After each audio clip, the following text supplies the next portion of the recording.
In my 24 years here at TJC, many decisions have been made, some controversial, others pretty routine.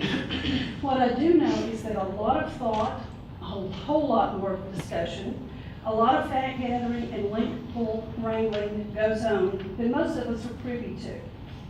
Time and devotion to all sides of the subject are given before decisions are made and before policies and procedures are changed. And paramount to the leaders of this institution is the understanding of how such changes will affect our students and our employees, for good and for ill.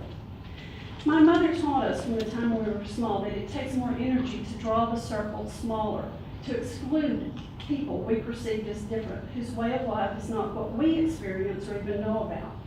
Rather, she taught us to always draw the circle larger, to include those whose life experiences are so different from our own. From inclusion and acceptance of human and individual differences, we are enhanced. We grow as individuals. As humans, we tend to surround ourselves with like-minded individuals. Thus, we tend to reflect back the emotional responses of those around us. Sometimes we reflect back intolerance, even hatred for those with whom we have little understanding or empathy. I don't know about the others here today, but for myself, I choose to accept, to be inclusive, to reflect acceptance of anyone's right to grow in their own manner with their own values, and in the process to make sure everyone has what he or she needs to grow as individuals. And I urge you, Dr. Mackey and esteemed board members, to continue to draw the circle bigger. Thank you. Thank you, Ms. Jackson.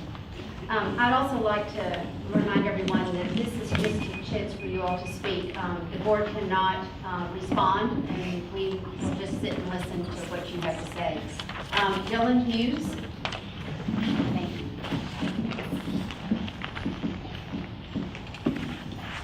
I would like to thank the board for recognizing me. My name is Dylan Hughes, and I'm happy to speak here, although shocked that it is necessary. Not shocked because of the subject matter, but shocked because an institution of higher learning, discourse, and one of acceptance is forced into petty politics. I'm a full-time student here and have lived here for the past year. I've competed on the speech and debate team and am a former member of Student Senate. And I believe that gives me a unique experience of what Tyler Junior College genuinely is. And that is a place where people can be themselves and a home. I do not actually originate from Tyler. I'm from the DFW area. And in moving here has put a hard financial burden on me and my entire family. But I choose to remain here simply because what TJC offers me as an individual and what it offers others as an individual. Because to me and to many other students on this campus, Tyler Junior College is not simply a place where we sit and learn to get a job. Tyler Junior College is something that has shaped my experience personally and continues to shape the experiences of people all across campus. And the resounding success of many people who have graduated, and the success depending on people who wish to graduate, is going to be dependent on us, specifically the board and specifically the decisions that we make today. And that's why I'm urging Tyler Junior College to continue to do what it has done in the past and continue to do now. Continue to see an open mind and continue to progress into the future. And always put aside politics for the benefit of the student body and the benefit of the community at large. And to end this, I would just like to say that in actually Googling this subject, among news articles, I actually came up and saw a Tyler Junior College ad. And the ad said, "College your way." And that is quintessentially what Tyler Junior College is. A place to mold minds and mold the future, not just for Tyler, but for institutions of higher education across the United States and across the world. And that is something that we need to continuously strive to become. I thank you for listening to me, and I thank you for everybody for participating in this. Thank you, Mr. Hughes. Sunny Farley.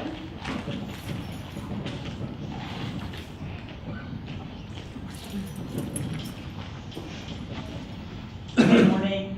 I am Reverend Dr. Sunny Farley. I serve as the campus minister for the United Methodist Church here at TJC. And I am in my 8th year serving on this campus. And I came before you, when I come before you this morning to say that in my 8 years of serving here, I've come to love this campus. I've come to appreciate the administration, this board, the students. This is a wonderful place. This is a really special place. And I know that this college and our country faces some difficult decisions. It's the reality of the world we live in. As a theologian, I have to tell you that the Bible says exactly 0 about transgender bathrooms. Exactly 0. But what the Bible does say is that we should live in peace, and that we should love each other and respect each other and value each other. And I think that's hugely important.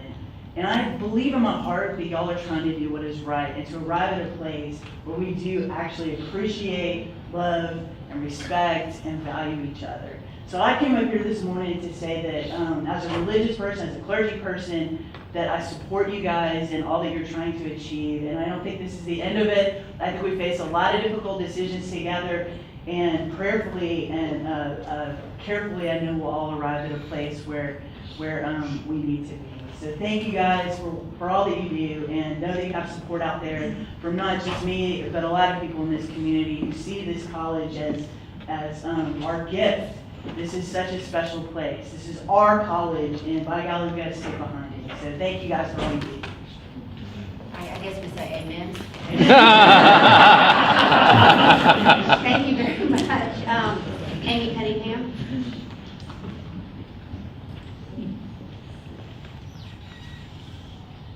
Good morning, Dr. Mackey and Board of Trustees. I appreciate you giving me the opportunity this morning. As the current president of the Alumni Association, a graduate, and someone who enjoys this campus with family on a frequent occasion, I'd just like to say thanks to the Board of Trustees, to Dr. Mackey, for the 3 promises that TJC follows. First and foremost, for education. Secondly, for student life, and then finally for community service, great values that I hold dear and my family does. I'd also like to say congratulations on the student achievements that we've seen the past year, the award-winning faculty we have on this staff, for the Aspen Award recognition in the top 150 community colleges, and for the Promise Scholarship that we're excited to see moving forward. And finally, congratulations on the 90th anniversary of this great institution. Myself and the Alumni Association are so excited to celebrate this year. We look forward to a successful and exciting semester. So congratulations and thanks so much. Thank you very much. Ernie Clark.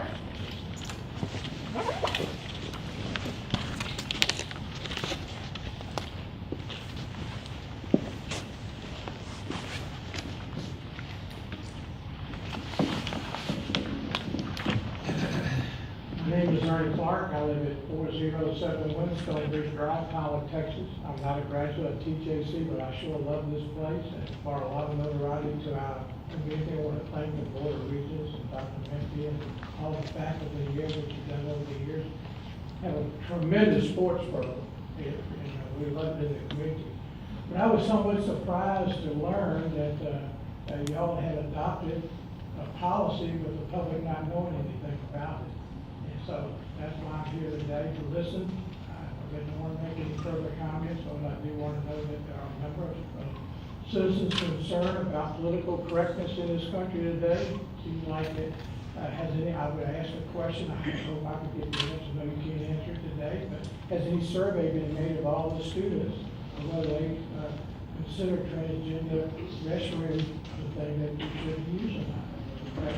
I also noticed coming in when I went into the boardroom, I noticed the room right out here has male and female agendas. A lot of students come in and out this building, so are you going to be consistent in what you put up?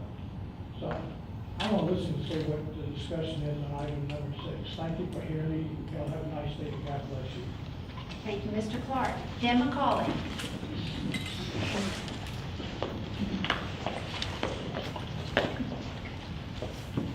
I'm Jan McCauley. First, I want to thank you for giving us an opportunity to come speak before you. I am this year's Faculty Senate President. It's my privilege to be able to represent the faculty through the Faculty Senate. And I'm coming to speak to you both as Faculty Senate President and as a faculty member. The issue that I think has brought a lot of us here today is not just a TJC issue. This is a national issue. I teach federal and state government. I can tell you that it is an ever-evolving, jello on the wall kind of topic. You never know where it's going to lead. I don't think there's probably a harder, of course I'd say this because I'm teaching it, a harder topic to try to explain to students than the Constitution. Because I can tell them how it's supposed to work, I can tell them what the words say, and then I have to say, to go back and say, and this is how it's implemented. The point I try to teach them again and again is that laws are passed, policies are passed, executive orders are passed, rules are passed for federal agencies. You may or you may not agree with them.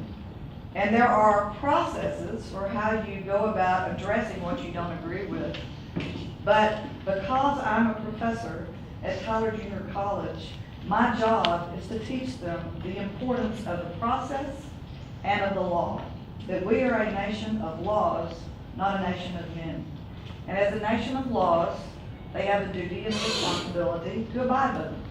Now, my political background is that I'm a strict constitutionalist.